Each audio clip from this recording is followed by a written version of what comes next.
Ang aming pangunahing tauhan, si Tamahiko, ay ipinanganak sa isang mayaman at prestihiyosong pamilya. Gayunpaman, lumaki siya nang walang natatanggap na pagmamahal mula sa kanyang mga kamag-anak. Isang araw, naaksidente si Tamahiko. Nawalan siya ng ina sa aksidenteng iyon, at kasabay nito, nawala rin ang kanang kamay ni Tamahiko. Gayunpaman, ang mas masakit sa kanya ay ang pag-iwanan ng kanyang sariling ama.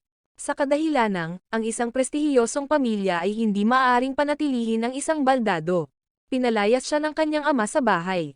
Ipinadala si Tamahiko upang manirahan mag-isa sa isang mansyon sa isang bundok. Araw-araw, nalubog siya sa kawalan ng pag-asa at palaging iniisip, mas mabuti kung mamatay na lang ako. Ngayong gabi, isang malakas na snowstorm ang dumating. Nagpa siya si Tamahiko na piliin ang gabing ito upang wakasan ang kanyang buhay. Nais niyang wakasan ang kanyang malungkot at walang kabuluhang pag-iral. Ngunit sa sandaling iyon, sa gitna ng umaalulong na hangin at makapal na dilim, biglang nakarinig si Tamahiko ng katok sa pinto. Ito ay kakaiba. Sa napakalamig na gabi ng taglamig, isang batang babae ang lumitaw sa kanyang pintuan. Nagpakilala ang dalaga bilang si Yuzuki, at sinabi niyang simula ngayon, magiging asawa na niya ito. Lumalabas na bago tuluyang sumuko si Tamahiko, ang kanyang ama ay bumili ng isang nobya para sa kanya, bilang isang uri ng huling pagkilos ng awa. Ngunit para kay Tamahiko noong panahong iyon, wala na itong ibig sabihin. Gayunpaman, ibinigay ni Tamahiko kay Yuzuki ang kanyang Amerikana upang tulungan itong labanan ang lamig. Pagkatapos, dinala siya nito sa isang bakanteng kwarto para magpahinga. Tahimik na umupo si Yuzuki saglit. Pagkatapos, malumanay siyang ngumiti, ang unang ngiti na nakita niya pagkatapos ng mga malungkot na araw na iyon. Nang gabing iyon, muling nagpuyat si Tamahiko. Kinaumagahan, paglabas pa lang niya ng kanyang silid, nagulat siya nang makitang masayang naglilinis ng bahay ang dalaga. Napangiti si Yuzuki, puno ng lakas.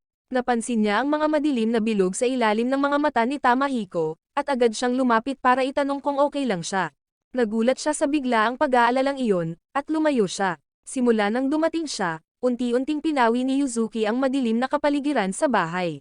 Siya ang gumawa ng gawaing bahay, pumunta sa bayan para mag-grocery, at maingat pang ang inayos ang damit na panloob ni Tamahiko. Pagkaraan ng ilang segundo, napagtanto niya ang katotohanan iyon, at agad na namula sa kahihiyan. Sa pamamagitan lamang ng isang gumaganang braso, ang pagliligo ay naging lubhang mahirap para kay Tamahiko. Sa hindi inaasahang pagkakataon, biglang pumasok si Yuzuki at siya mismo ang nagpaligo.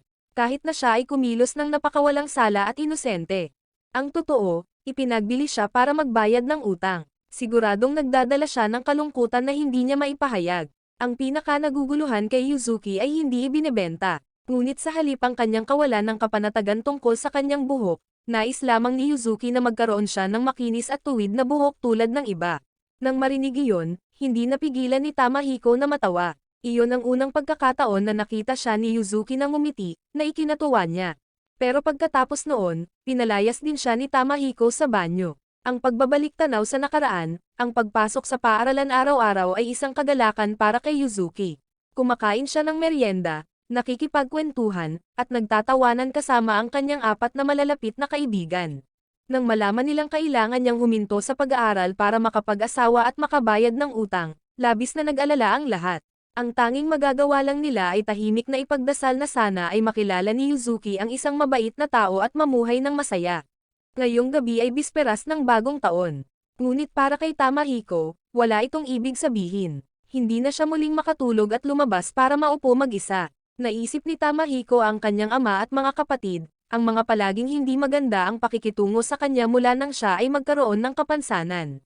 Maya-maya lang, marahang lumapit si Yuzuki. Sinimulan niya ang isang maliit na apoy upang panatilihing mainit-init, at sinabi na gusto niyang magpalipas ng gabi kasama siya. Sa sandaling iyon, malinaw na napagtanto ni Tamahiko, nakaramdam din si Yuzuki ng kalungkutan at kaawa-awa. Nakatira sa malamig na bundok kasama ang isang baldado na tulad niya. Tuwing gabi, palagi niyang iniisip, kung mamamatay ako, malamang na walang pupunta sa aking libing. Pinigilan siya ng isiping iyon na makatulog, ngunit mahinang nagsimulang kumanta si Yuzuki. Pagkatapos ay inabutan siya ng isang tasa ng mainit na gatas. Ngayon, lumapit siya at marahang hinaplos ang ulo nito, inaaliw siya tulad ng ginagawa ng isang miyembro ng pamilya. Sa totoo lang, nang unang marinig ni Yuzuki na ibebenta siya, natakot din siya, ngunit mula sa unang pagkakataon na nakilala niya si Tamahiko, at sa gayon, naramdaman niya ang kahinahunan at kabaitan mula sa kanya. Iyon ay nagparamdam kay Yuzuki na siya ay tunay na mapalad. Sigurado siyang mamahalin siya nito, kaya gusto rin niyang tratuhin ng mabuti si Tamahiko, tulad ng asawang pinili niya. Pagkatapos, iminungkahi ni Yuzuki, sa gabi ng bagong taon, sabay tayong matulog. Sa sandaling iyon, si Tamahiko ay lubos na nalilito. Dahil ito ang kanyang unang pagkakataon, nagpa siya si Tamahiko na maglabas ng guidebook at basahin ito. Ngunit sa hindi inaasahan, ang ibig sabihin ni Yuzuki ay simpleng natutulog na magkasama, wala nang iba pa. Nang makitang medyo, nadismaya, si Tamahiko, sinabi ni Yuzuki, babae pa rin ako, gusto kong isave ang first time ko pagkatapos naming ikasal. Nagtanong si Tamahiko, plano mo bang gawin iyon sa isang taong hindi mo mahal? Tumiti si Yuzuki, hindi iyon, gusto kitang makasama. Naniniwala ako na, balang araw, mamahalin kita ng totoo. Hinila niya ang manggas ni Tamahiko at mahinang sinabi, paano makakatulog ng ganito ang sinuman? Nakapagtataka, ang gabing iyon ay naging unang pagkakataon na nakatulog si Tamahiko ng mapayapa. Kinaumagahan, sa isang magandang maagang araw, hindi sinasadyang pumasok si Tamahiko sa banyo, hindi alam na nasa loob si Yuzuki. Nagmamadali siyang humingi ng paumanhin sa pagpapaalam sa kanya na makita ang gayong nakakagambalang tanawin. Pabirong sinabi ni Yuzuki na malamang gusto niyang istorbohin, muli ng ganoon. Sa kabutihang palad, ang singaw sa silid ay lumabo na ang lahat, kaya't wala talaga siyang nakitang masyadong bastos. Habang nag-aalmusal, hindi lamang inalis ni Yuzuki ang isda para sa kanya, ngunit yumoko rin siya palapit sa kanya sa isang napakamagiliw na paraan. Inabot pa niya ang isang butil ng kanin na nakadikit sa mukha ni Tamahiko. Ang maliliit na kilos na iyon ng kanyang nakapukaw sa puso ni Tamahiko. Ngunit paulit-ulit niyang sinasabi sa kanyang sarili na siya ay isang pessimist, kaya hindi siya madaling masway. Pagkatapos nito, nakatanggap si Tamahiko ng liham mula sa kanyang ama. Sa liham, ipinaalam sa kanya ng kanyang ama na ang mga nakatatandang kapatid ni Tamahiko ay nakatanggap lamang ng mga panukalang kasal. Gayunpaman, upang maiwasang magdala ng kahihiyan sa pamilya, ayaw ng kanyang ama na malaman ng mga biyenan na mayroong isang anak na lalaki na may kapansanan sa sambahayan. Kaya naman, nagpa siya siyang tratuhin si Tamahiko na parang siya ay patay na. Nagplano pa siyang magsagawa ng pekeng libing. Sa pagbabasa nito, halos mawalan na ng gana si Tamahiko na mabuhay. Huminto siya sa pagkain, at nakahiga lang si Tamahiko sa kanyang silid, hindi pinapansin si Yuzuki, na patuloy na tumatawag sa kanya sa pag-aalala. Matapos ang mahigit isang araw ng gutom, nagkaroon ng mataas na lagnat si Tamahiko. Naisip niya ang kanyang ama at ang apat na kapatid na tumalikod sa kanya, at iyon ay naging mas determinado siyang mamatay. Naniniwala si Tamahiko na kung siya ay mamatay, si Yuzuki ay makakalaya din sa kanyang kasalukuyang buhay. Ngunit hindi papayag si Yuzuki na mangyari iyon. Hinawakan niya ang mukha nito sa kanyang mga kamay. Pagkatapos ay pinagalitan siya, habang hinihimok din siyang huwag pahirapan ang sarili sa nakaraan. Tapos niyakap ni Yuzuki si Tamahiko. Kahit na nagsusuka siya sa paborito niyang damit, kinaumagahan ng magising siya, napagtanto ni Tamahiko na ang paboritong kimono ni Yuzuki ay nasira dahil sa kanya. Kaya nagpa siya siyang dalhin siya sa Tokyo bilang paghingi ng tawad. Pagdating nila, si Yuzuki ay nabighani sa abala, modernong lungsod. Sa tindahan ng tela, hindi niya maalis ang tingin sa magagandang tela. Sa huli, pumili siya ng dalawa na talagang gusto niya, ngunit hindi niya alam kung alin ang pipiliin. Nagpa siya si Tamahiko na bilhin ang dalawa, at pumili pa nga siya ng mga pinakamahal, kaya natarante si Yuzuki kaya nag-alinlangan siyang tanggapin ang mga iyon. Humingi siya ng paumanhin dahil sinira niya ang kanyang espesyal na damit. Pero para kay Yuzuki, mas mahalaga ang regalong ibinigay niya ngayon, dahil ito ang pinakaunang regalo mula sa lalaking minahal niya. Itinuring niya itong isang hindi mapapalitang alaala. Pagkatapos nun, pumasok silang dalawa sa isang ice cream shop. Casual na pinakain ni Yuzuki si Tamahiko ng isang kutsara, dahilan upang ang lahat ng tao sa kanilang paligid ay tumitig ng walang katapusan. Nang makita ni Tamahiko ang isang pamilya na masayang nagsasama-sama, bigla siyang nakaramdam ng matinding kirot sa kanyang puso, dahil hindi pa niya naranasan ang isang pamilyang ganoon. Sa pagtatapos ng biyahe, sasakay ng tren pabalik, pagod na pagod si Yuzuki kaya nakatulog siya sa balikat nito. Nang yumanig ang tren, hinila pa siya ni Tamahiko palapit sa kanya. Sa puso niya, tahimik siyang nangako na mananatili siya sa tabi niya. Iniisip na hindi na niya hahayaang malungkot muli si Tamahiko. Mula noon, tuwing natapos niya ang kanyang mga gawain, si Yuzuki ay naglalabas ng tela upang tahiin. Pagkatapos ng isang buwan, natapos na siyang gumawa ng damit. Kahit medyo parang bata ang shoulder area, napaka-cute pa rin ito. Noon lang, may lumitaw na babae, ito ay si Tamako, ang nakababatang kapatid na babae ni Tamahiko. Na may pilyong ngiti, inanunsyo niya na mananatili siya rito sandali para, maikling, makausap ang kanyang kapatid. Nang makilala si Yuzuki, nagpakita ng awa si Tamako. Iniisip na malungkot na ang isang kasing bata ni Yuzuki ay kailangang magpakasal. Ngunit sa katunayan, si Yuzuki ay 14 na at 2 taon na mas matanda kay Tamako. Gayunpaman, mabilis na naging target ng pambubuli si Yuzuki mula sa kanyang kapatid. Si Tamako ay may matalas na personalidad, at siya ay palaging mabilis sa masasakit na salita mula pa noong siya ay maliit. Palaging kumikilos si Tamako sa sarili niyang paraan, at walang sino man ang makahuhula kung ano ang iniisip niya. Gayunpaman, hindi ito isinasa puso ni Yuzuki. Naniniwala siya na kung mas maraming tao, mas magiging masaya ang tahanan. Nag-organize pa si Yuzuki ng welcome party para sa kanyang kapatid, bagamat pareho sina Tamako at Tamahiko ay walang humpay na tinutokso. Kinabukasan, inanyayahan ni Yuzuki si Tamahiko na mamasyal. Balak niyang tumanggi, ngunit hindi niya kayang gawin itong malungkot. Kahit na matagal nang nanirahan dito si Tamahiko, ito ang unang pagkakataon na talagang pinahahalagahan niya ang lokal na kalikasan. Dumating silang dalawa sa isang napakalaking puno na may isang inari deity statue sa loob, at biglang, isang fairy tale scene ang bumungad. Kung wala si Yuzuki, marahil ay hindi niya ito makikita. Sumalok pa siya ng spring water para inumin niya. Dahil hindi libre ang mga kamay ni Tamahiko, kaya ginamit ni Yuzuki ang kanyang nakakap na kamay para buhusan siya ng tubig. At ang tubig na inaalok ng isang asawa ay maaaring ang pinakamasarap sa mundo. Sa pagbabalik, hinawakan ni Yuzuki ang kanyang kamay, sinabi na gusto niyang pumunta muli dito nang magkasama sa tagsibol, nang tumayo sila sa ibabaw ng bundok na tinatanaw ang bayan. Sa sandaling iyon, napansin ni Tamako na nagluluto si Yuzuki. Nagtataka tungkol sa nakakaakit na aroma ng isang bagay. Si Yuzuki pala ay gumagawa ng milk caramel. Nagulat si Tamako na ang isang babae na, pinilit, napakasalan tulad ni Yuzuki ay magiging napakasipag. Dahil nang sinubukan ni Yuzuki ang kanyang makakaya na pagsilbihan si Tamahiko, napasaya siya nito. Naghanda pa siya ng isang garapon ng candy para lang masiyahan si Tamahiko habang nagbabasa. Si Yuzuki ay nagsample pa ng isang candy, ngunit hindi niya sinasadyang naipasok ang kanyang buong daliri sa bibig ni Tamahiko. Ang matalik na sandali na iyon ay nagpagalit kay Tamako, kaya't inihagis niya ang candy sa lupa at bumagsak. Noong gabing iyon, bumuhos ang malakas na ulan. Naalala ni Tamako ang kanyang nakaraan.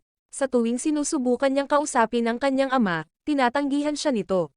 Dahil ang trabaho niya lang ang inaalala niya, at hindi niya inisip ang buhay ng kanyang mga anak. Sa paaralan, inaalis din siya ng kanyang mga kaklase, dahil sa kanyang pagiging mayabang. Iyon ang humubog sa kanya kung sino siya ngayon. Biglang isang malakas na palakpak ng kulog ang nagpatakot kay Tamako, dahil may phobia siya sa kulog. Dumating si Yuzuki para tingnan at nakita niya ang kanyang hipag na nakastanding sa pwesto. Sinabi ni Tamako na kailangan niyang gumamit ng banyo, pero nagkunwari siyang hindi alam ang daan, dahil gusto niyang gabayan siya ni Yuzuki doon.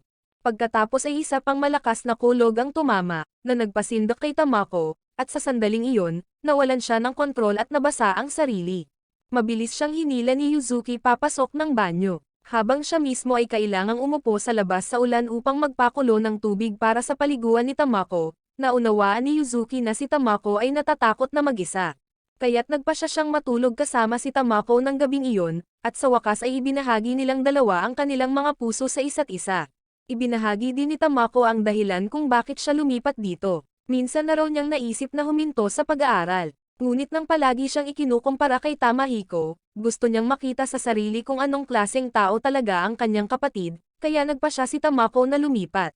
Sa sandaling iyon, nanalangin din si Yuzuki, kung mayroon akong isang maliit na kapatid na babae tulad ni Tamako, hindi niya hahayaan ang kanyang kapatid na makaramdam ng kalungkutan ng ganoon. Naisip ni Tamako na kasinungalingan lamang ito, dahil walang sino man ang magnanais na makasama ang isang taong, malaki at mabaho, na tulad niya. Ngunit hindi ganoon ang iniisip ni Yuzuki. Bigla, ang mainit na yakap ni Yuzuki at banayad na boses ng pagkanta ay nakatulong sa pagpapagaan ng kalungkutan ni Tamako. Kinaumagahan, lubos na nagulat si Tamahiko nang makita niyang nagkakasundo ang dalawang babae. Hindi pa niya nakitang ganoon kasaya ang nakababatang kapatid. Sa isang nakakapasong mainit na araw ng tag-araw, tahimik na nakaupo si Tamahiko, na inaalala ang nakaraan. Naalala niya ang mga araw na miyembro pa siya ng pamilya Shima, isang pangalan na parehong prestihiyoso at pabigat. Dahil dala niya ang pangalang Shima, si Tamahiko ay madalas na iniiwasan ng ibang mga bata. Gayunpaman, hindi kailanman kinasusuklaman ni Tamahiko ang pag-aaral, ngunit ngayon, ang lahat ng iyon ay nakaraan na. Habang si Tamahiko ay nawala sa kanyang mga alaala, sina Tamako at Yuzuki ay masayang nagsasama-sama. Humagikdik si Tamako, dahil ang kanyang bagong hairstyle ay parang isang sikat na mga awit. Sa kabaligtaran, si Yuzuki ay palaging insecure sa kanyang kulot at magulo na buhok. Walang sino man ang mag-aasam nito, ngunit si Tamako, ang kilala sa mga masasakit na salita, talagang pinuri si Yuzuki, sinabing ang kanyang malambot na buhok ay cute. Nahuli lang si Tamahiko na sumulyap sa kanya saglit. Namula si Tamako at agad na pinalayas ng kwarto ang kapatid. Pagkatapos noon, turn na ni Yuzuki na simulan ang kanyang pang-araw-araw na gawain. Masigasig siyang nagtrabaho, nang walang kahit isang salita ng reklamo. Nang makitang pawis na pawis si Tamahiko habang nagbabasa dahil sa init, dinala ni Yuzuki ang isang pamaypay para sa kanya. Sa sandaling iyon, biglang nakaramdam ng kakaibang emosyon si Tamahiko sa loob. Gayunpaman, mabilis niyang sinubukang pakalmahin ang sarili, hindi tulad ng nararamdaman ko para sa kanya o anumang bagay. Nang tumayo si Yuzuki upang gumawa ng tsaa, bigla siyang nakaramdam ng pagkahilo at bumagsak kay Tamahiko. Mabilis niyang sinabi, kung hindi ka tututol, maaari kang sumandal sa akin ng kaunti. Kaya't ang batang babae ay umupo sa tabi niya ng ilang sandali. Bago tuluyang tumayo si Yuzuki at pumasok sa loob, ngunit pagpasok pa lang niya sa bahay, biglang bumagsak si Yuzuki sa lupa. Nataranta si Tamahiko, hindi niya alam ang gagawin. Nagmamadaling lumapit si Tamako upang suriin at natuklasang may mataas na lagnat ang kanyang hipag. Hindi pinahintulutan ni Tamako si Tamahiko na dalhin si Yuzuki upang magpahinga, dahil naisip niya na ang kanyang kapatid, na may isang kamay lamang, ay maaaring hindi sinasadyang masaktan si Yuzuki. Habang sinusubukan ng dalawa na pakawalan ang kimono ni Yuzuki para mas maging komportable siya, nakatayo lang si Tamahiko roon, nakatingin sa kawalan, na ikinagalit ni Tamako. Kahit na may mataas na lagnat, hindi pa rin nakakalimutan ni Yuzuki ang paghahanda ng tanghalian. Sa sobrang pag-aalala, nagpa siya si Tamako na bumaba sa nayon upang tumawag ng doktor. Samantala, ang tanging magagawa ni Tamahiko ay i-fan si Yuzuki para manatiling cool. Kung iisipin, tama si Tamako, sa kanyang mahinang kakayahan sa komunikasyon, kung naghanap siya ng doktor, magsasayang lang ito ng oras. Gayunpaman, nang si Tamahiko ay nabuhusan pa nga ng tubig habang sinusubukang sumalok nito, bumalik siya upang makita siyang nagpupunas ng buong bahay ng mag-isa. Nahinas si Tamako, at pinalayas niya ito sa bahay. Matapos suriin ng doktor si Yuzuki, sinubukan ni Tamahiko na pasalamatan siya at mag-alok ng bayad. Ngunit dahil sa kanyang malamya na paraan ng pagsasalita, hindi naintindihan ng doktor at naisip na siya ay isang mayabang na miyembro ng pamilya Shima. Hindi lamang pisikal na mas malaki kaysa karaniwan si Tamahiko. Ngunit ang pamilya Shima ay mayroon ding malamig at nakakatakot na reputasyon. Napagpasyahan ng doktor na si Yuzuki ay nagkasakit dahil sa sobrang trabaho. Ipinapalagay niya na isa lamang itong kapos-palad na kasambahay na pinilit na maghirap. Tila, ang mga alingaw-ngaw tungkol sa pamilya Shima ay, pagbili ng isang katulong, ay kumalat sa nayon. Ang mga tao ay nagbulungan pa na ang batang babae ay kailangang manirahan ng nakahiwalay, kasama ang isang lalaki sa bundok, na itinuturing na lubhang kakaiba. Sinabi ng doktor, may mga bagay na hindi mabibili ng pera, tulad ng isang malusog na braso, halimbawa. Sa pagkakataong iyon, agad na humakbang si Tamako para ipagtanggol ang kanyang kapatid. Alam niya na hindi kailanman nakita ni Tamahiko si Yuzuki bilang isang katulong lamang. Gayunpaman, nanatili siyang tahimik at hinayaan siyang insultohin siya ng mga tao. Naniniwala siya na ang lahat ng sisihin ay nagmula sa kanyang sarili, at na siya ang dahilan kung bakit pinaghirapan ni Yuzuki ang kanyang sarili hanggang sa pagkapagod. Nakonsensya din si Tamako, dahil pagdating niya rito, dinagdagan lang niya ang kanilang pasanin. Ngunit alam niya, kung hindi siya narito ngayon para tumulong, si Tamahiko ay nataranta at hindi alam kung ano ang gagawin. Sa bilis na ito, kung hindi siya magbabago, isang araw, si Yuzuki ay maaaring talagang bumagsak ng tuluyan. Sa sandaling nagkamalay siya, Nagmamadaling nagtanong si Yuzuki tungkol sa pagkain at pagtulog ni Tamahiko. Nagtataka si Tamako, bakit ba masyado siyang nagmamalasakit sa walang kwentang kapatid ko? Balang araw, madali niyang mapang-asawa ang isang mas mabuting lalaki. Ipinaliwanag ni Yuzuki na, matagal na panahon na ang nakalipas, mayroon siyang kaibigan na inabuso ng sarili niyang ina. Araw-araw, sinasabi sa kanya ang mga bagay tulad ng, dapat ka na lang mamatay. Gaya ng nararamdaman ngayon ni Tamahiko. Noon, tinanong niya ang sarili niyang ina, paano ko ililigtas ang aking kaibigan mula sa gayong masakit na mga salita? Minsang sinabi sa kanya ng kanyang ina, napakahirap na i-unlock ang isang pusong nakasara ng mahigpit. Ngunit kung talagang handa kang dumaan sa parehong masaya at malungkot na mga panahon ng magkasama, balang araw, tiyak na babalik ang kaligayahan. Ang mga kaluluwang sugatan ay laging nangangailangan ng lugar na masasandalan at aliwin. Pagkatapos ng lahat, si Tamahiko ang magiging asawa niya sa hinaharap. Ang marinig pa lang ang salitang, asawa, ay namula si Yuzuki sa kahihiyan. Nakatayo sa malapit, tahimik na naisip ni Tamako sa kanyang sarili, sa palagay ko nagsisimula na akong maging katulad niya. Samantala, hindi pa rin mapigilan ni Tamahiko na sisihin ang kanyang sarili, kaya nagpa siya siyang tingnan si Yuzuki. Ngunit laking gulat ko nang makita niyang nakahawak siya sa kanyang dibdib, na umaagos ang dugo. Isang hiwa lang pala sa kamay niya, sinubukan niyang pakawala ng pagkakatali sa kanyang dibdib upang tulungan siyang huminga. Nang marahan siyang nagsumamo, pakiusap, tulungan mo ako, nataranta si Tamahiko. Si Tamako ay nasa paliguan at hindi nakarating upang tumulong. Nang makitang nagpupumiglas si Yuzuki para makakuha ng hangin, napakahigpit ng pagkakabalot ng kanyang mga pagkakatali. Hindi na siya nag-atubili pa. Hinawakan ni Tamahiko ang gunting at maingat na pinutol ang mga bendahe. Pero hindi niya inaasahan, ang sumunod na nakita niya ay hindi niya akalain. Sa lahat ng oras na ito, inisip niya si Yuzuki bilang isang babaeng may flat chest. Ngunit kung minsan, ang mga hitsura ay maaaring mapanlin lang. Maya-maya pa ay natauhan na siya. Akala niya si Tamako, kaya medyo nagpanik siya. Kaya't kinailangan niyang aminin na si Yuzuki ay palaging kailangang balutin ng mahigpit ang kanyang sarili ng mga benda kapag pumapasok sa paaralan dahil siya ay may kamalayan sa kanyang hindi balance na figure. Humingi ng paumanhin si Tamahiko sa pagiging isang kakilakilabot na lalaki, na naging dahilan upang siya ay magkasakit at hindi siya mapangalagaan ng maayos. Nang tumulong na sana siya ay hindi niya sinasadyang nalantad ang sikreto niya. Naisip niya na marahil ay dapat niyang hilingin sa kanyang ama na hayaan siyang umalis sa lugar na ito, dahil ayaw ni Tamahiko na patuloy siyang mamuhay sa paghihirap. Ngunit niyakap siya ni Yuzuki at sinabi, ayoko nang bumalik, gusto kong manatili sa iyo. Pagkatapos ng isang gabing pahinga, kinaumagahan, gumaling na si Yuzuki. Kahit anong sabihin ni Tamahiko, gusto lang niyang ipagpatuloy ang kanyang trabaho. Ang pagtawag niya sa kanya tuwing umaga, muling nagpatibok ng puso ni Tamahiko. Tahimik siyang sumumpa, dapat akong maging isang lalaki na makapagbibigay sa kanya ng kaligayahan. Habang naghahapunan, biglang ibinalita ni Tamako na aalis na siya bukas.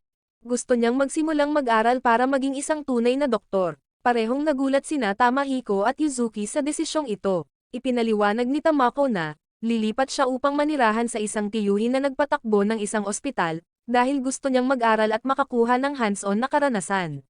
Ayaw ni Yuzuki na mahiwalay sa kanyang kapatid, ngunit malumanay pa rin niyang itinanong ang tunay na dahilan, kung bakit ginawa ni Tamako ang desisyong ito. Maging si Tamako mismo ay nagulat dito. Hanggang ngayon, siya ay laging nabubuhay para sa kanyang sarili, hindi kailanman nagmamalasakit sa iba. Gayunpaman, nang makita niyang may malubhang karamdaman si Yuzuki, ang katawan ni Tamako ay tila gumalaw ng mag-isa. Sinubukan niya ang lahat para matulungan si Yuzuki, ang babaeng nakakainis noon. Kahit na mahigpit na ipinagbabawal ng pamilya Shima ang pagtatrabaho sa ilalim ng iba o paggawa ng mga gawaing tulad ng katulong, determinado pa rin si Tamako na maging isang doktor. Nais niyang maging isang taong makapagliligtas sa mga taong nasa sakit. Bago umalis, dumating si Tamahiko upang pasalamatan ang kanyang kapatid na babae, para sa lahat ng kanyang ginawa. Bagamat namumula siya sa kahihiyan, sinubukan pa rin ni Tamako na panatilihing malamig ang ekspresyon, na nagkukunwaring hindi gusto ang kanyang kapatid gaya ng dati. Noong gabing iyon, iminungkahi ni Yuzuki na silang tatlo ay matulog ng magkasama, bilang isang paraan upang makagawa ng isang magandang alaala. Kung iisipin, sa magkapatid na Shima, sina Tamahiko at Tamako ang pinakamalungkot at inilayo. Malinaw pa ring naaalala ni Tamahiko kung ano ang pakiramdam na hawakan at aliwin ni Yuzuki kapag siya ay nawalan ng pag-asa. Sa pagkakataong ito, gusto niyang gawin din ito para sa kanyang nakababatang kapatid na babae. Marahan niyang niyakap si Tamako. Noong una, medyo mahiyain si Tamako, ngunit hindi siya tumutol. Sa sandaling iyon, naisip niya, kung naiintindihan lang namin ang isa't isa ng mas maaga, marahil ay naging kami ang pinakamalapit na magkakapatid. Si Tamako ay isang taong mahirap niyang lapitan, ngunit sa totoo lang, siya ang nakababatang kapatid na babae na pinakamamahal niya sa pamilya. Pagkaraan ng ilang sandali na hawakan siya ng mahina, biglang kumalas si Tamahiko, na pagtanto na maaaring masyadong biglaan ang kanyang pagkilos. Ngunit si Tamako ay nanatiling tahimik, pagkatapos ay ibinalik ang kanyang mukha. Hindi niya sinaway si Tamahiko, namula lang siya, parang may tinatago siya. Kinaumagahan, maagang nagising si Yuzuki para maghanda ng espesyal na lunchbox para makita si Tamako. Lumapit si Tamako sa mesa. Nagbabalak na asarin sila ng ilang salita gaya ng lagi niyang ginagawa. Ngunit sa pagkakataong ito, nang malumanay na tinapik ni Tamahiko ang kanyang ulo, biglang namula si Tamako at bumulong, sa susunod, kung gusto mong tapikin ang ulo ko, tingnan mo ako sa mukha at gawin mo. Huwag mo akong yakapin ng ganyan sa kalagitnaan ng gabi. Kaya't alam na niya ang lahat. Sa biyahe ng tren pabalik sa Tokyo, tahimik na nakaupo si Tamako. Nang hindi niya sinasadyang mabuksan ang kanyang backpack, natuklasan niya ang isang libro tungkol sa medisina.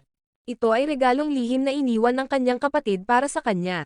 Hinawakan ni Tamako ang libro, tiningnan ng matagal ang pabalat, at ngumiti.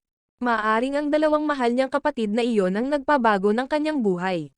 Samantala, pabalik sa bahay, naghahanda na si Yuzuki para pumunta sa palengke ng nayon. Pagpasok pa lang niya sa palengke, narinig niya ang nasasabik na tsismis ng mga taga-nayon. Biglang naalala ni Tamahiko ang mga tsismis na binanggit ng doktor noong isang araw, at isang alon ng pag-aalala ang bumalot sa kanyang puso. Mabilis niyang tinakbo si Yuzuki. Inalok ni Tamahiko na dalhin ang mga bag para sa kanya. Natatakot siya na baka malungkot si Yuzuki dahil sa tsismis sa kanilang paligid. Ngunit nagkamali siya, lumingon si Yuzuki sa kanya, hinawakan ang kanyang kamay, at sinabing may matengkad na ngiti, talagang masaya akong mag-shopping kasama ka ng ganito. Sabay silang namili, nagkukwentuhan at nagtatawanan sa daan. Sa sandaling iyon, naramdaman ni Tamahiko na binalikan niya ang kanyang pagkabata, ang tanging pagkakataon na nalaman niya ang tunay na kagalakan. Noon, ang mga kaibigan lang niya ay mga libro. Nang makakita pa lang siya ng bookstall ay nagliwanag na ang mga mata niya. Sinabi niya kay Yuzuki na mula pa noong bata siya, ang mga libro ang tanging kaibigan niya. Kahit sa kanyang kaarawan ay hindi nakatanggap si Tamahiko ng libro mula sa kanyang ama. Sa lahat ng mga araw na dapat sana ay masaya, nakaupo lang siyang mag-isa sa library. Biglang may lumitaw na kakaibang babae. Sinimulan niyang palihim na sundan sina Tamahiko at Yuzuki mula sa likuran, at ang tingin sa kanyang mga mata ay medyo nakakatakot. Nang gabing iyon, napuno ang hapagkainan ng mga espesyal na pagkain. Nalaman pala ni Yuzuki na kaarawan ni Tamahiko. Tahimik niyang tinanong si Tamako na ihanda ang lahat. Hindi lang siya nagluto, binigyan din siya ni Yuzuki ng isang maliit ngunit makabuluhang regalo, isang flower-pressed bookmark hand na gawa niya. Sinabi ni Yuzuki na ipinaalala nito sa kanya si Tamahiko, dahil siya ay tahimik at simple, ngunit mainit. Sa unang pagkakataon sa kanyang buhay, may nagbigay sa kanya ng birthday gift. Hindi may tago ni Tamahiko ang kanyang emosyon. Ang kanyang mga kamay ay nagsimulang manginig, at ang mga luha ay bumagsak bago niya namamalayan. Sa sandaling iyon, niyakap niya ng mahigpit si Yuzuki. Nagpasalamat si Tamahiko kay Yuzuki sa pagligtas sa kanya mula sa kadiliman ng kanyang nakaraan. Bumulong siya, ipinapangako kong mamahalan kita magpakailanman, at sa gayon, ang dalawa ay tumingin ng malalim sa mata ng isa't isa. Sa sandaling iyon, ang oras mismo ay tila huminto. Biglang, isang malakas na kalabog ang bumasag sa romantikong kapaligiran. Mabilis na lumabas ng kwarto si Tamahiko para tingnan kung ano ang nangyari. Nakahinga ng maluwag si Yuzuki, marahil dahil sa sobrang tindi ng sandaling iyon, ganoon din ang naramdaman ni Tamahiko. Wala pa sa kanila ang ganap na naproseso ang tamis na kanilang pinagsaluhan. Pagdating niya sa sala, natuklasan ni Tamahiko na may nabasag ang paborito niyang banga ng candy. Nakatayo sa harapan niya ang kakaibang babae na kanina pa nag-espiya sa kanila. Hindi lang siya may nabasag, may hawak din siyang libro mula sa personal na treasure trove ni Tamahiko, isa sa mga ipinagbabawal na libro na palagi niyang itinatago. Sa isang pilyong ngunit mapang-akit na tingin, sinabi niyang gusto niyang tulungan si Tamahiko na isagawa ang mga bagay na nakasulat sa aklat. Isang matamis na amoy ang lumabas sa kanyang katawan, dahilan para medyo nahihilo si Tamahiko. Ngunit bago pa niya maisip ang anumang bagay, tumalon siya sa bintana at nawala. Hinanap siya ni Yuzuki pagkatapos upang itanong kung ano ang nangyari, ngunit pinili ni Tamahiko na iliham ito. Natatakot siyang malantad ang katotohanan tungkol sa magical book. Habang hinahanap niya ang kanyang sarili upang matiyak na nandoon pa rin ang lahat, biglang napagtanto ni Tamahiko na ang bookmark, at ang kanyang pitaka, ay ninakaw niya. Ngunit wala siyang pakialam sa pera. Ang ikinagulat ni Tamahiko ay ang bookmark. Iyon ang unang regalong natanggap niya sa kanyang buhay, isang bagay na hindi niya kayang mawala. Walang pag-aalinlangan, tumalon siya sa kanyang bisikleta at sumakay upang hanapin ito. Samantala, napansin ni Yuzuki ang pabango ng kakaibang babae na nananatili sa silid. Siya rin ay nakaramdam ng pagkalito at pagkabalisa. Ang pangalan ng misteryosong babaeng iyon ay Rio. Kagagaling lang niya pabalik sa kanyang sira-sirang tahanan. Tahimik na nagtago si Tamahiko malapit sa pinto, nakikinig sa usapan sa loob. Si Rio pala ay inutusang magnakaw ng sarili niyang ama. Sinadya lang niyang kumuha ng sapat na pera para pakainin ang kanyang mga nakababatang kapatid, na, tulad niya, ay inabandona. Ngunit walang pakialam ang lalaki. Inagaw pa niya ang kaunting pera mula sa kanya at umalis para sumugal. Nang sinubukang bawiin ni Rio, binugbog siya nito at binato ng insulto sa harap mismo ng mga bata. Habang pinapanood ang eksenang ito, tahimik na tumalikod si Tamahiko at naglakad palayo. Pag-uwi niya, naghanda na si Yuzuki ng bagong banga ng candy para sa kanya. Ngunit hindi madala ni Tamahiko ang kanyang sarili na makaramdam ng kasiyahan, dahil ang regalo na pinakamahalaga sa kanya, ang bookmark na pinindot ng bulaklak, ay wala na. May kung ano sa loob niya na parang nabasag. Kinaumagahan, hindi pa rin mapakali at walang tulog. Tinanggihan ni Tamahiko ang imbitasyon ni Yuzuki na bisitahin ang shrine. Ngunit hindi nagtagal ay bigla siyang tumayo muli. Determinado si Tamahiko na ibalik ang mahalagang regalong iyon anuman ang mangyari. Pumunta siya sa bahay ni Rio at kumatok sa pinto, ngunit walang sumasagot. Pag-ikot sa likod bahay, aksidenteng nakita ni Tamahiko, naliligo si Rio. Siyempre, ang kinalabasan ay eksaktong inaasahan ng sinuman, sumigaw si Rio, nakasilip ka sa isang batang babae na naliligo. Iyan ay 100 yen. Naguguluhan na sinubukang ipaliwanag ni Tamahiko ang kanyang sarili, ngunit bumalik si Rio, binalik mo na ang wallet mo, ano pa ang gusto mo? Noong una, akala ni Rio ay isa lang siyang walang kwentang anak mayaman, laging nakakulong sa kwarto. Hindi niya inaasahan na pupunta siya dito para lang sa isang bookmark na pinindot ang bulaklak. Noon lang, tumakbo ang isa sa maliliit na kapatid ni Rio, humiling sa kanya na tumulong sa takdang aralin. Ngunit si Rio ay kahila-hilakbot sa matematika, kaya itinulak niya ang trabaho sa pagtuturo kay Tamahiko. Bilang kapalit, nangako siyang ibabalik ang bookmark at ang kanyang wallet. Nag-aatubili na sumang-ayon si Tamahiko. Pagkatapos ng ilang sandali ng pagtuturo, nagsimula siyang mag-warm up sa mga bata. Sila ay masayahin, masigla, at tinawag pa siyang guro. Bahagyang namula si Tamahiko. Sa kalaunan, nalaman ni Rio na ang bookmark ay regalo mula kay Yuzuki. Nang makita kung gaano ito pinapahalagahan ni Tamahiko, hindi na siya nagsalita pa. Nang papaalis na si Tamahiko, kumaway ang mga bata at nagpaalam sa kanilang guro, na pumukaw ng hindi maipaliwanag na pakiramdam sa loob niya. Pero biglang bumalik ang lasing na ama. Mabilis na nagtago si Tamahiko sa likod bahay, at muli, umalis siya nang walang dala. Nang gabing iyon, malumanay na tinanong ni Yuzuki kung kumusta siya, ngunit naiwasan lamang ni Tamahiko ang paksa. Nakonsensya siya, dahil nawala sa kanya ang mahalagang regalong ibinigay nito sa kanya. Kinaumagahan, maitim ang kanyang mga mata dahil sa kawalan ng tulog. Desidido si Tamahiko na sabihin kay Yuzuki ang lahat. Pero maya-maya lang ay nakarinig siya ng kaguluhan sa labas ng pinto. Tumakbo si Tamahiko palabas at nakita si Rio na kinukot siya si Yuzuki. Tinatawag niya siyang, binili na katulong na babae. Agad na sumugod si Tamahiko, tinanguan siya ng kanyang katawan. Seryoso niyang sinabi, si Yuzuki ay isang hindi kapanipaniwalang babae. Ang isang tulad ko ay hindi karapat-dapat sa kanya. Ngunit ang sandali ng kapayapaan ay hindi nagtagal. Ngunit naramdaman ni Yuzuki na may mali. Napansin niya ang pamilyar na amoy ng pabango na namamalagi sa silid. Ito ay ang parehong pabango mula kagabi ang batang babae na nagngangalang Rio. Biglang bumalik ang mga alaala. Kagabi, walang kahihiyang inangkin ni Rio na siya ang kalaguyo ni Tamahiko. Nagsinungaling pa siya na ang dalawa sa kanila ay gumugol ng isang, matalik, na gabi na magkasama, at na sila ay nakahiga na hubad sa tabi ng isa't isa. Higit sa lahat, sinabi niya, ibinigay sa akin ni Tamahiko itong bookmark na pinindot ng bulaklak.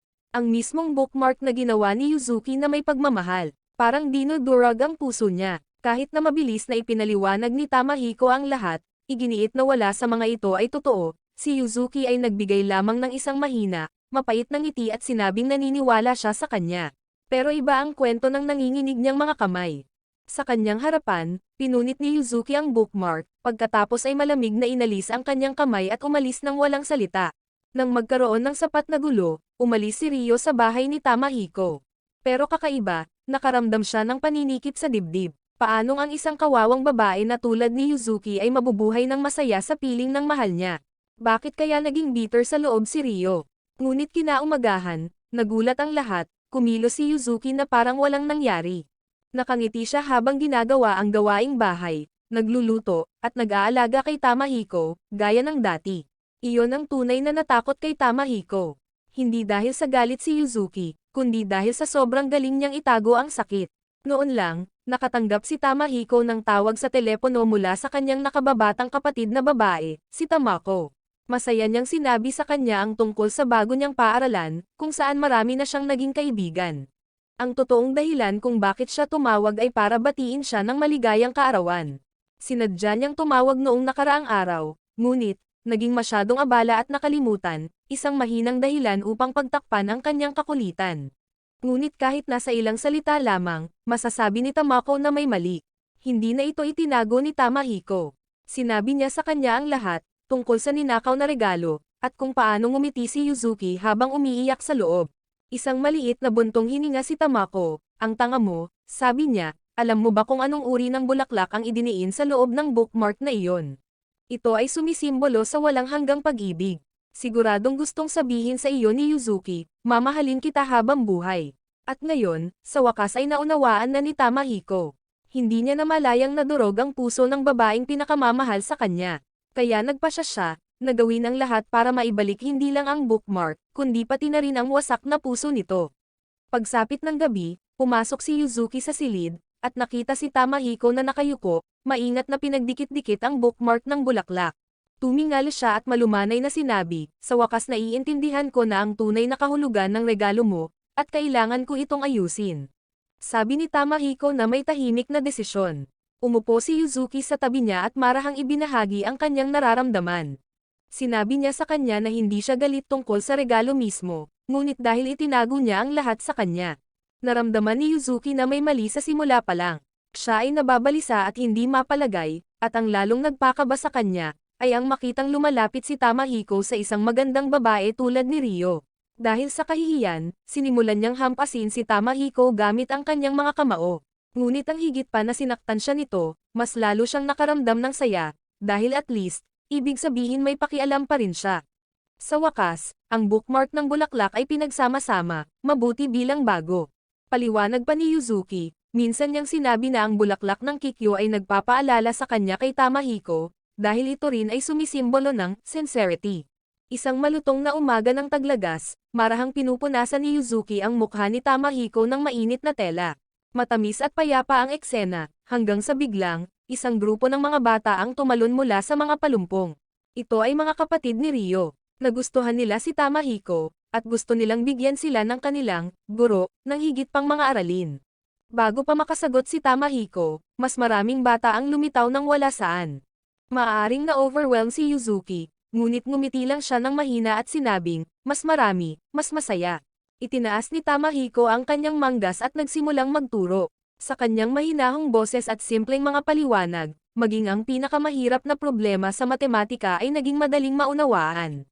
Hindi siya nagtaas ng boses, laging malumanay sa mga bata. Tinawag siya ng isa sa kanila na, Sensei, na ikinamulan niya, at ang buong grupo ay tumawa. Mula sa malayo, nakatayo si Yuzuki na pinagmamasdan ng asawa, kumikinang ang mga mata.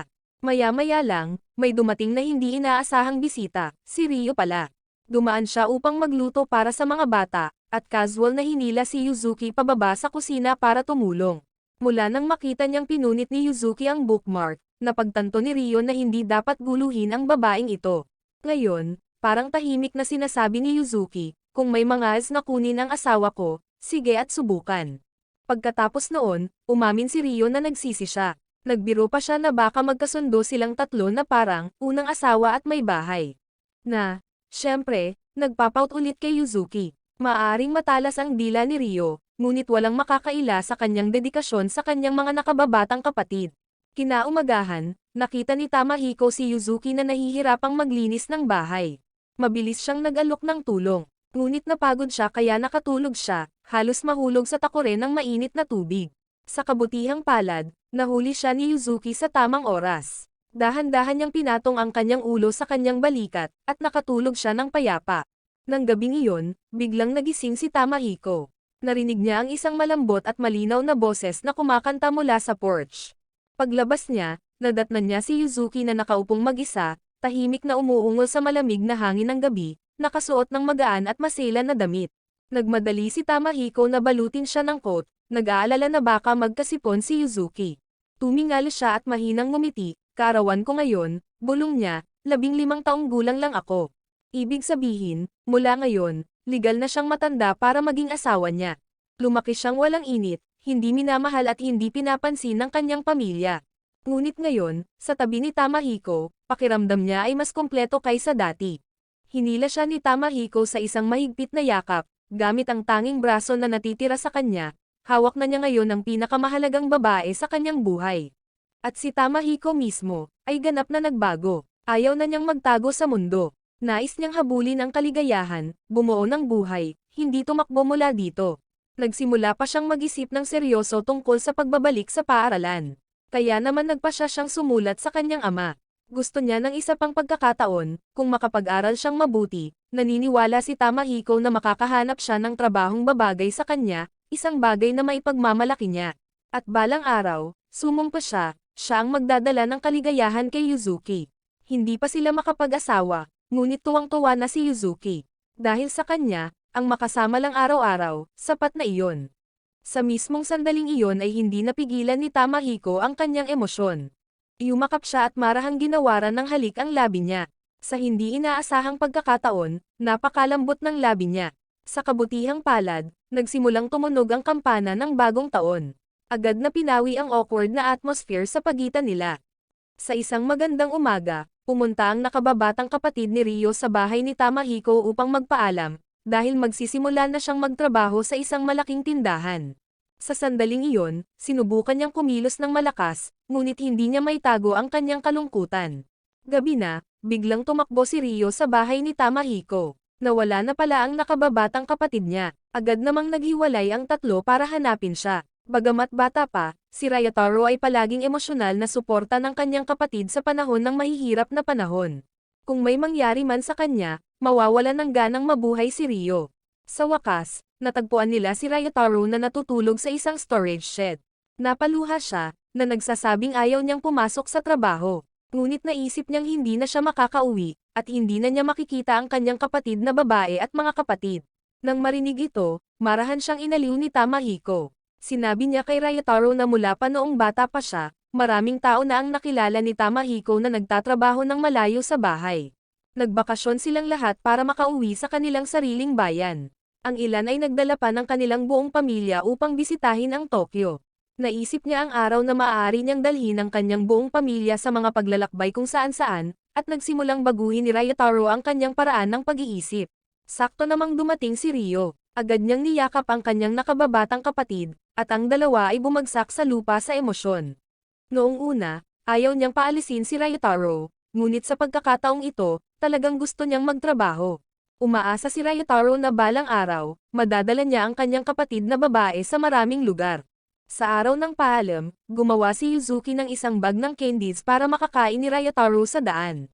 Nangako siya sa ate niya, na isang araw, dadalhin niya ang lahat sa paglalakbay kung saan-saan. Si Ryotaro ay hindi kailanman naging spoiled ng kanilang ama mula noong siya ay bata pa. Kaya nang makatanggap siya ng taus-pusong pangangalaga mula kay Tamahiko, nakaramdam siya ng hindi kapanipaniwalang kasiyahan, at sa gayon, natapos ang emosyonal na pamamaalam.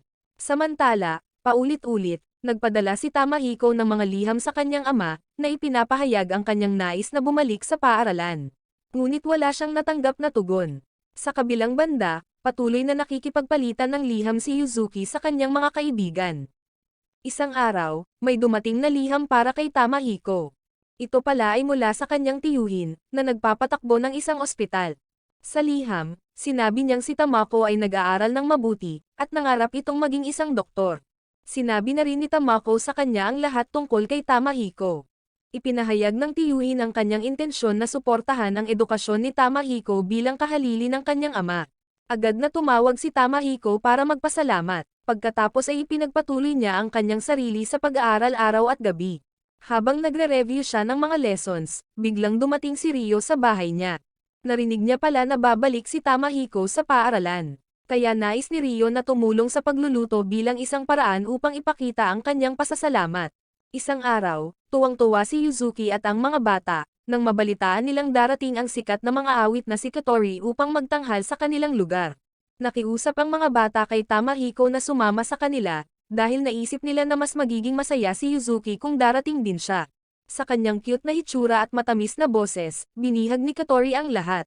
Pagkatapos, kumanta pa siya ng isang kanta sa Icelandic. Na-curious ang mga bata sa kahulugan ng banyagang kanta, kaya tinanong nila si Tamahiko. Ipinaliwanag niya, na ito ay isang awit na pumupuri sa walang hanggang pag-ibig. Pagkatapos ng maraming buwan ng pag-aaral at paghahanda para sa mga pagsusulit, sa wakas ay nakapag-aral si Tamahiko. Nagulat ang lahat sa taas niya. At hindi lang si Tamahiko. Tinanggap din ng klase ang isa pang bagong estudyante, ang kanyang pangalan ay Hakaru, at siya ang kambal na kapatid ng mga awit na si Katori. Hindi tulad ni Hakaru, na malugod na tinanggap ng lahat, hindi pinansin si Tamahiko, dahil sa reputasyon ng kanyang pamilya. Nahirapan pa rin ang mga tao na tanggapin ang pagbabago. Ngunit dahil iisa lang ang braso ni Tamahiko, napakahirap para sa kanya na magpalit ng damit. Kaya't sa unang araw pa lamang ng pasukan, huli siyang dumating at naging sanhi ng parusa ng guro sa PE ng buong klase. Sa tanghalian, si Tamahiko ay nakaupong mag-isa sa katahimikan. Kahit na masarap ang tanghalian ni Yuzuki, patuloy na pumatak ang mga luha sa kanyang mga mata. Ang klase ngayon ay sining, na may temang, iguhit ang taong pinakamamahal mo.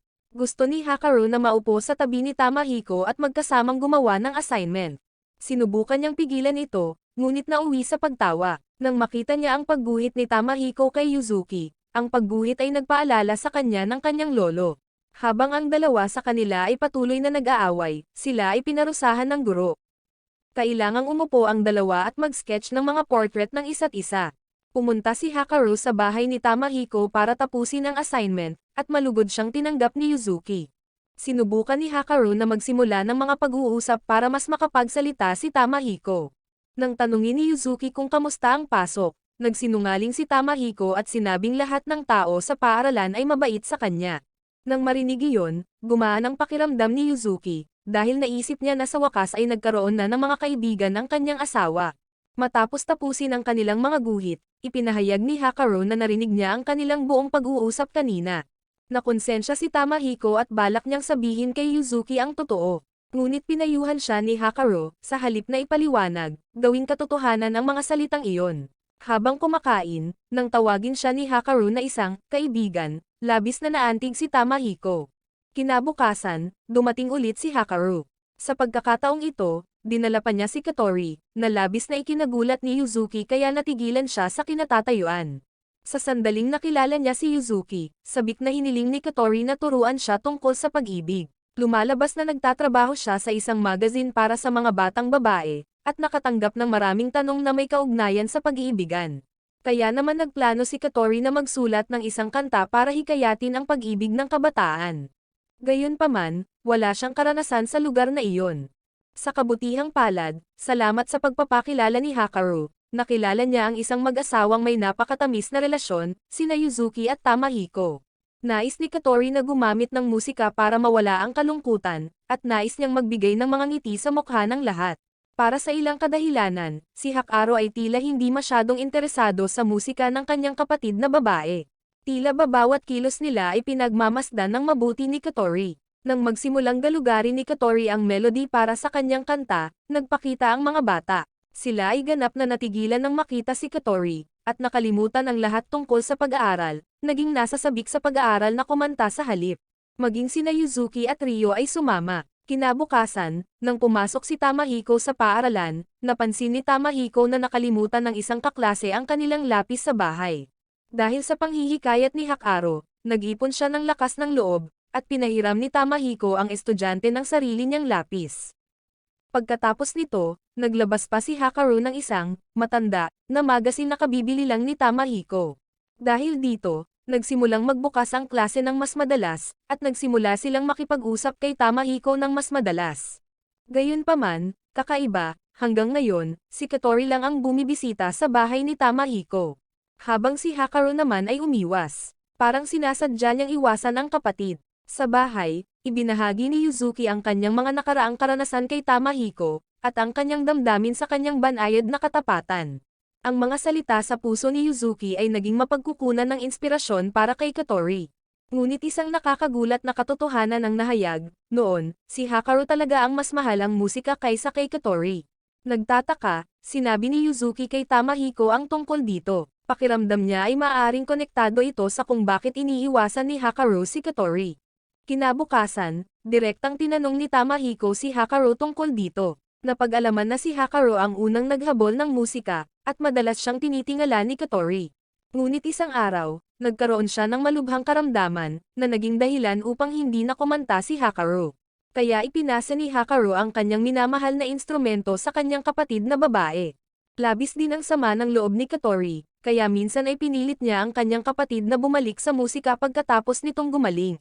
Gayunpaman, pagkatapos ng 7 taon sa ospital, nadama ni Hakaru na ngayon ay may malaking distansya sa pagitan nila.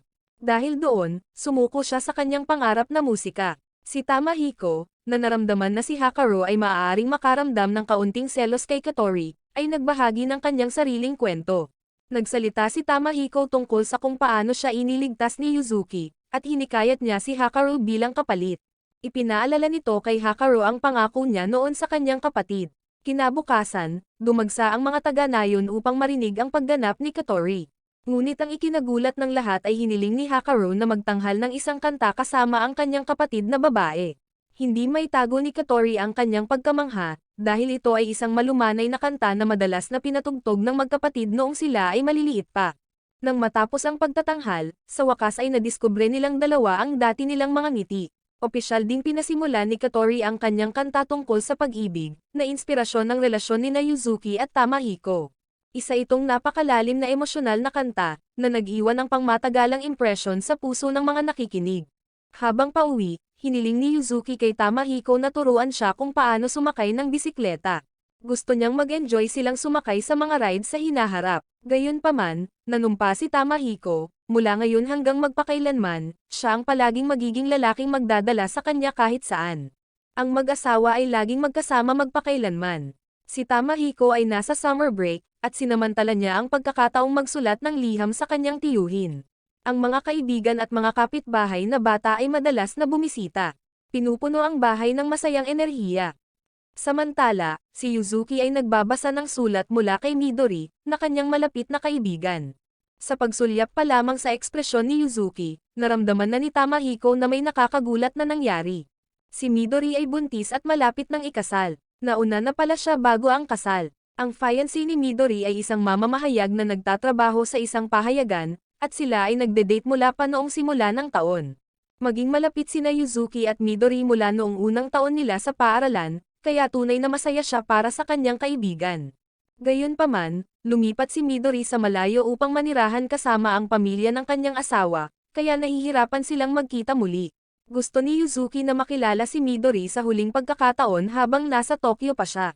Walang pag-aalinlangan, hinimok ni Tamahiko si Yuzuki na bisitahin ang kanyang kaibigan, dahil ang paghahanap ng mabuting kaibigan ay mahalaga at hindi dapat palampasin. Gayunpaman, nag-aalala si Yuzuki sa mga pagkain at pang-araw-araw na pangangailangan ni Tamahiko. Ngunit dahil minsan na siyang namuhay na mag-isa, tiniyak ni Tamahiko sa kanya na kaya niyang pamahalaan ng maayos.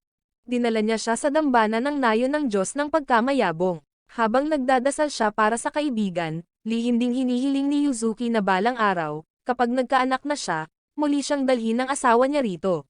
Nakakuha din si Tamahiko ng isang alindog, isang safe delivery, na anting-anting, upang ibigay kay Midori. Sa araw ng pag-alis, nakasuot si Yuzuki ng napaka-cute na hakama. Gayunpaman, nag-aalala pa rin siya na hindi ito angkop sa kanya. Mabilis na tiniyak siya ni Tamahiko, na nagsabi, hindi naman, talagang kaibig-ibig ka. Ibinahagi din ni Yuzuki na, hiniling niya kay Ryo na pumunta at tulungan si Tamahiko sa pagluluto sa loob ng ilang araw. Kahit na madalas siyang binubuli ni Ryo, hindi siya inayawan ni Yuzuki. Minsan ay nagkaroon siya ng isang nakatatandang kapatid na babae. Ngunit ang kanyang kapatid na babae ay namatay noong si Yuzuki ay nasa sinapupunan pa ng kanyang ina. Kaya nang makita niya si Ryo na nag-aalaga sa mga bata, naalala ni Yuzuki ang sarili niyang kapatid. Bago umalis ang tren, mahigpit na hinawakan ni Yuzuki ang kamay ni Tamahiko. Halatang ayaw makipaghiwalay. Bigla siyang nahihiyang humingi ng halik. Pupuntahan na sana ito ni Tamahiko, ngunit natigilan siya sa gulat, nang mapansin niyang nakatayo sila sa gitna ng kalsada. Nakaramdam ng matinding kahihiyan si Yuzuki. Ngunit marahang tinapik ni Tamahiko ang kanyang ulo at nangakong, pagbalik mo, hahalikan kita hanggat gusto mo. Dahil sa linyang iyon ay namula si Yuzuki, at si Tamahiko ay natigilan din. Napagtanto na siya ay nagpahayag ng isang bagay na medyo matapang. Nang dumating si Yuzuki sa Tokyo, nakipagkita siyang muli kay Midori. Magkayakap ng mahigpit ang dalawa, tumutulo ang mga luha sa emosyon. Pagkatapos, pumunta sila sa isang kafe para mag-usap. Ibinahagi ni Midori, dahil nabuntis siya bago nagpakasal, pinagalitan siya ng kanyang pamilya. Ngunit ang kanyang asawa ay lumuhod sa harap ng kanyang mga magulang at mga kamag-anak, nangako na siya ay magpapasaya kay Midori. Dahil doon, mas napanatag ang pakiramdam ng lahat. Sinabi rin ni Yuzuki kay Midori kung gaano siya kamahal ni Tamahiko, at ipinakita niya sa kanya ang good luck charm na ibinigay nito sa kanya. Matapos marinig ang lahat, gumaan din ang pakiramdam ni Midori, alam niyang may napakabuting asawa ang kaibigan. Iniuwi ni Midori si Yuzuki para magpahinga. Ang kanyang asawa ay nasa labas pa rin ng trabaho noon. Magkasamang tumayo ang dalawa habang hinahangaan ang tanawin, mahinang humihigop ng himig. Sa paggunita sa mga lumang araw, nagluto pa si Yuzuki ng masarap na hapunan para sa kanyang kaibigan. Pagsapit ng gabi, tinanong ni Midori si Yuzuki tungkol sa kanyang kasal. Ibinahagi ni Yuzuki na bagamat hindi pa sila opisyal na ikinasal, nangako itong pakasalan siya ng maayos at magkakaroon ng maraming anak. Tuwang-tuwa si Midori nang marinig iyon mula sa kaibigan. Nagbiro pa siya na kung magiging masamang tao si Tamahiko, kaladkarin niya si Yuzuki para tumira sa kanya. Ngunit nang makita kung gaano kasaya si Yuzuki ngayon, nagbigay ng kapayapaan ng isip kay Midori. Kinaumagahan, sabay silang dalawa sa huling paglalakad. Naalala nila ang kanilang mga araw sa pag-aaral, at ang mga pagkakataong ibinahagi nila ang kanilang mga pangarap sa isa't isa, ang pangarap na magkaroon ng mabuting asawa at masayang pamilya. Wala nang pinagsisisihan ngayon si Midori. Nakadama siya ng ganap na kagaanan at handa nang simulan ang kanyang bagong buhay bilang asawa. Bago dumating ang tren, nagpalipas ng umaga silang dalawa sa paglalakad at pagsasaya. Samantala, sa bahay, sinubukan ni Tamahiko na kumilos ng normal sa labas. Pero deep inside, balisa siya at hindi mapakali. Ito ang unang pagkakataon na labis niyang inasam na may bumalik, at pagkatapos, isang napakalaking lindol ang tumama ng walang babala. Agad na sumugod si Tamahiko pababa sa bayan. Sa harap ng kanyang mga mata ay isang tanawin ng kabuuang pagkawasak, mga bahay ay gumuho, mga tao ay nakulong sa ilalim ng mga durog na bato. Kahit na ito ay isang maliit na nayon lamang, ang pinsala ay lampas sa imahinasyon. Kung ganito kasama dito, kung gayon ang Tokyo, na napakaraming tao, ay malamang na higit na nagdusa. Umuwi si Tamahiko, umupo sa isang sulok at ibinaon ang kanyang mukha sa kanyang mga kamay, labis na nag-aalala para kay Yuzuki. Isang madilim at nakakatakot na kaisipan ang sunod-sunod na umiikot sa kanyang isipan. Sinisi niya ang kanyang sarili sa pagpapaalam sa kanya sa Tokyo. Ngunit pagkatapos, narinig niya ang isang pusang ngiyaw mula sa silid ni Yuzuki. Mabilis na sumugod si Tamahiko para tingnan. Sa kabutihang palad, ang pusa ay ligtas at hindi nasaktan. Kung nagkataon, natuklasan niya ang isang liham na iniwan ni Yuzuki. Birthday message iyon para sa kanya.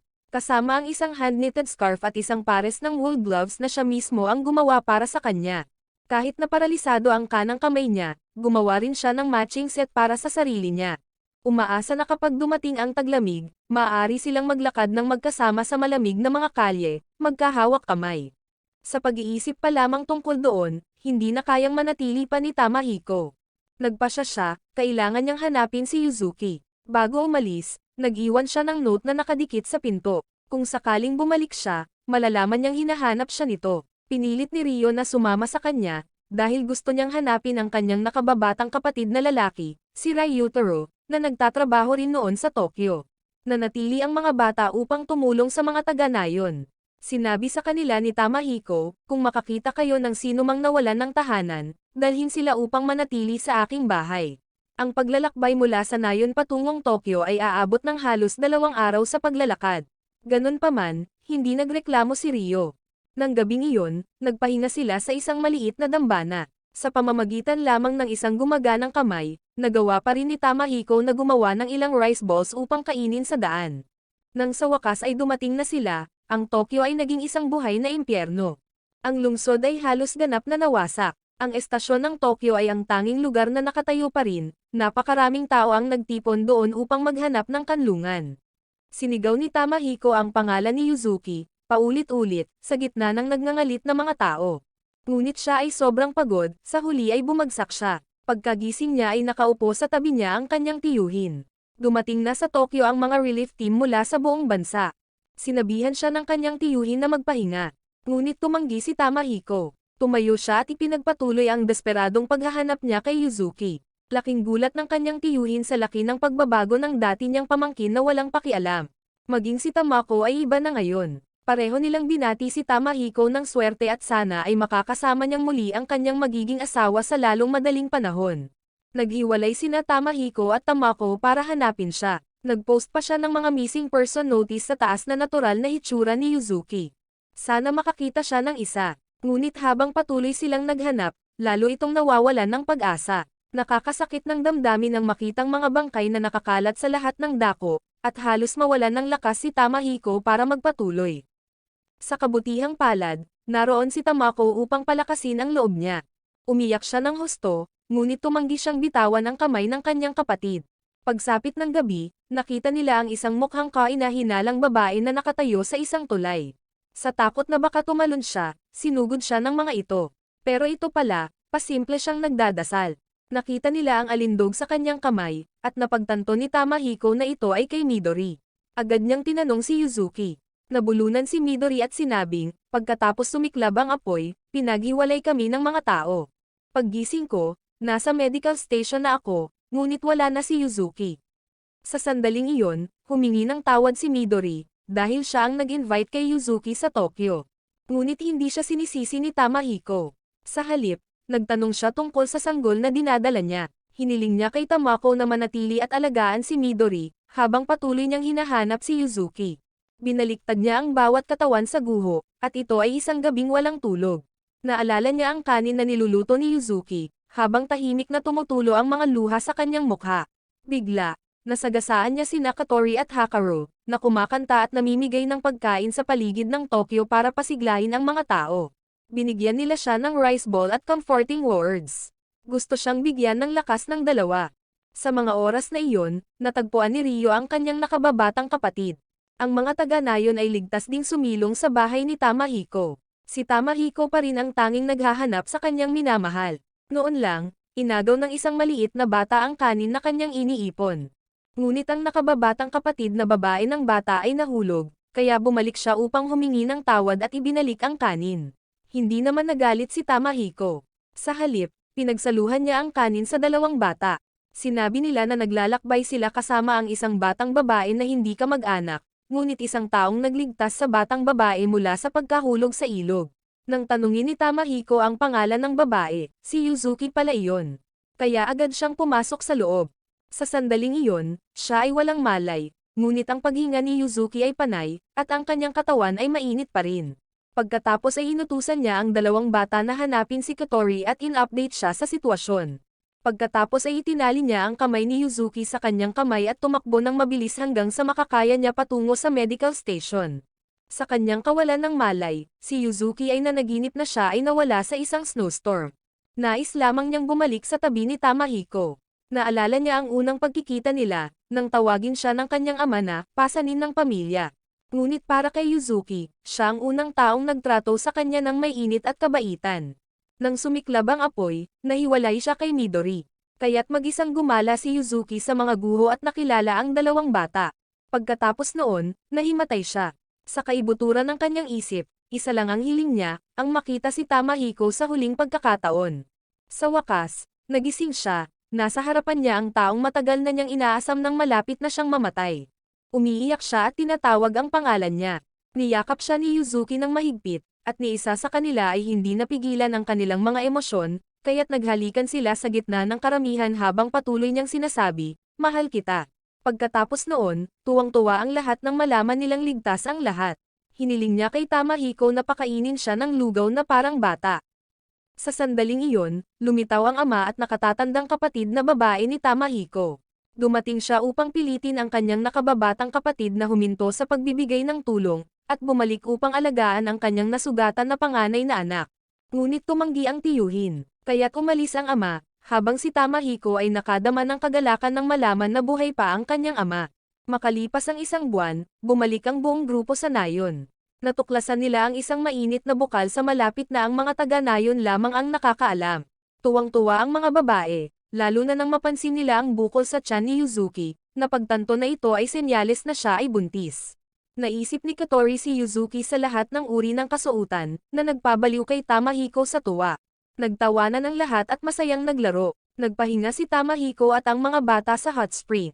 Sa sandaling ito, ipinagtapat ni Rio na minsan niyang ibinenta ang kanyang katawan para sa pera. Ngunit pinigilan siya ni Ryotaro sa oras. Gayunpaman, inamin niya na labis siyang nagseselos sa kaligayahan ni Yuzuki. Kahit na ganoon, si Yuzuki ay pinahahalagahan pa rin siya ng malalim.